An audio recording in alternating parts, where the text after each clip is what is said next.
तर पांगरी या कराड याच्या मूळ गावी कराड समर्थक आक्रमक झाले। कराडला पोलीस कोठडी दिल्यानंतर समर्थक आक्रमक झाले आणि यावेळेस जोरदार घोषणाबाजी करण्यात आली आहे। पांगरी हे वाल्मिक कराडेचं मूळ गाव आणि या ठिकाणी ही दृश्य आपण पाहतोय। दोन एकीकडे महिला सुद्धा या आंदोलनामध्ये मोठ्या संख्येने सहभागी झाल्या होत्या आणि पांगरीमध्ये रास्ता रोको सुद्धा केला गेला।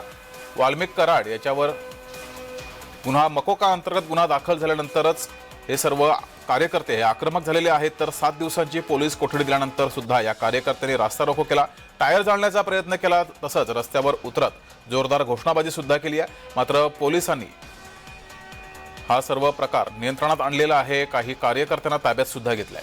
तर मोठ्या संख्येने महिला या आंदोलनामध्ये सहभागी झाल्या होत्या आणि वाल्मिक कराड याच्यावर गुन्हा दाखल झालेला आहे याचा निषेध करण्यासाठी हे आंदोलन केलं गेलंय।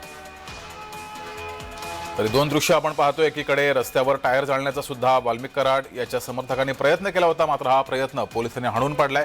रास्ता रोको मात्र कराड समर्थकांनी केलेला आहे। तर दुसरीकडे महिला सुद्धा या आंदोलनामध्ये मोठ्या संख्येने सहभागी झालेल्या आपल्याला दिसत आहेत। वाल्मिक कराड याच्यावर मकोका अंतर्गत गुन्हा दाखल झालेला आहे, त्याचा निषेध करण्यासाठी हे रास्ता रोको केले गेले। तर दुसरीकडे वाल्मिक कराड याच्यावर कुठलाही आरोप सिद्ध झालेला नाही, तरी सुद्धा त्याला पोलीस कोठडी दिलेली आहे। याचा निषेध करण्यासाठी सुद्धा हे कार्यकर्ते कराडचे समर्थक मोठ्या संख्येने रस्त्यावर उतरले होते। ठिकठिकाणी आंदोलन केले गेलंय, तसंच रास्ता रोको सुद्धा केलाय। पांगरीमध्ये हा प्रकार घडलेला आहे। बीड जिल्ह्यातल्या पांगरी या कराड याच्या मूळ गावी कराड समर्थक आक्रमक झाले आणि त्याने रास्ता रोको केला, रस्त्यावर उतरून जोरदार आंदोलन केलंय। दरम्यान पोलिसांनी काही आंदोलनकर्त्यांना ताब्यात घेतलंय।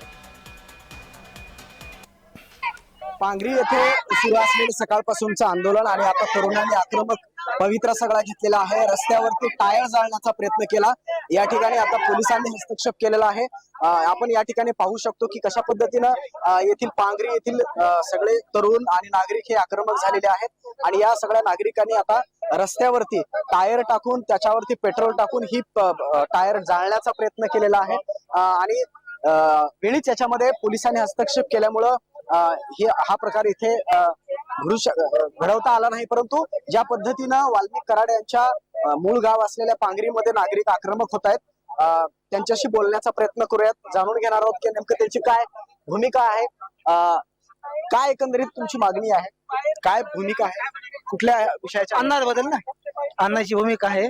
फक्त खोटे गुन्हे करू नका म्हणून अन्ना विनाकारण त्रास देऊ नका त्यांना। ऐका, एकदा जर आमचं जर खवळलं, परळी तालुका जर एकदा खवळलं म्हणून अवघड होईल म्हणून त्या आणि ते 35 किलोचं कोण ते कुठला जरांगे त्याच्या माईचं भाकर हाणलं त्याच्यावर त्याला येऊन बोल आज तुम्ही ज्या पद्धतीने आक्रमक आंदोलन केलेलं आहे, बाहेर जाळण्याचा प्रयत्न केलाय, कुठली भूमिका आक्रमकपणे कुठल्या मागण्या तुमच्या आहेत? अण्णाला आमच्या न्याय भेटाव, खोटे गुन्हे अण्णावरचे वापस घ्यावा देईन। सुरेश दस, संदीप क्षीरसागर, बजरंग सोनवणे हे जे खोटे गुन्हे आहेत हे वापस घेतले पाहिजेत। हे आमच्या अण्णावर खोटे गुन्हे, आम्हाला न्याय भेटला पाहिजे। 35 किलोचं पार्सल